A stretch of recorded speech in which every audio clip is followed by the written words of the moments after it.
kabalo mo nga nung ang Davao City, love kaayo nila ang mga Duterte. Kung kamo wala mo makanhi og Davao City, dili gid ninyo ma-appreciate ang mga Duterte. Pero kung makapuyo na gani mo dinhi sa Davao City or kung makaanhi gani mo Davao City, dinha ninyo ma-appreciate kung unsa gyud ang mga Duterte. Ako taga Lapu-Lapu City, Cebu, nagdako kog Negros Occidental, kabalo kog unsa ng mga lugar diha. Negros Occidental na pugad sa mga makaliwa na dinha dapita, labi na dito dapit na sa mga Bacolod, dito na dapit sa Don Salvador, perte dinghan ang makaliwang grupo dinha. Pag abot nimo dinhi sa Cebu, perting pagadahan ng adik, perting pagadahan ng snatcher. Oh. Pero pag anhi na ko og Davao City, grabe dinhi ka makakitag lugar nga pinaka-safety, pinaka-limpyo, ug pinaka-disiplinado ang mga tawo dinhi dapita.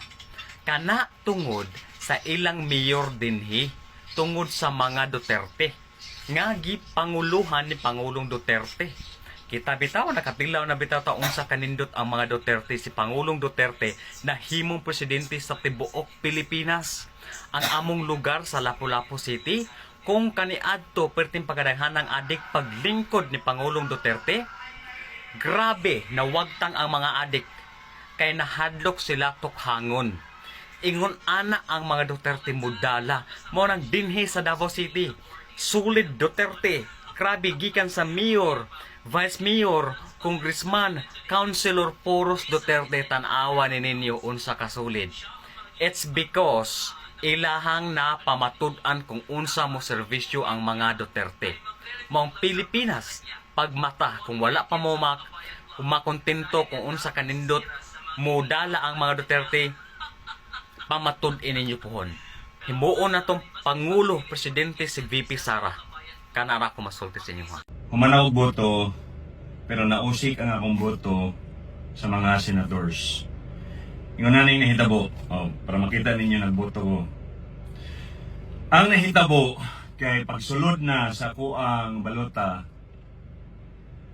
sa machine, ipacheck sa kuha sa screen, mas scroll man ang screen. Gitanaw na ako tama.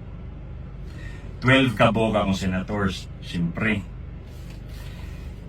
O siyempre naapog ko'y kudigo sa kuang mga senator.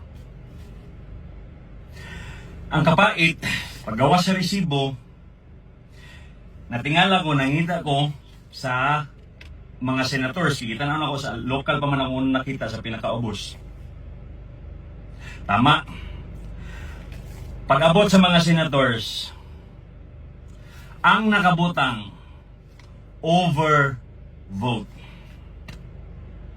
Nganong na overvote man nga tama man ang ako ang gibutang 12 ra ka buok. Gusto na ako videohan, gusto na ako picturean na nanghid ko, pero niingon ang tigbantay nga sir bawal baya picturean or videohan.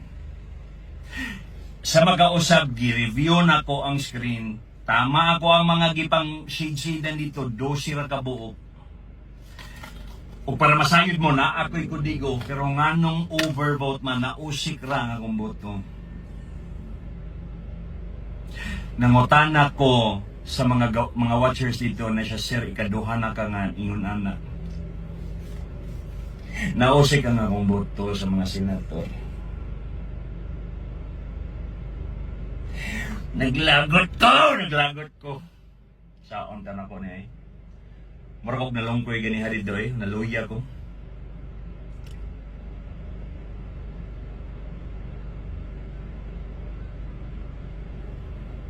Amot eh.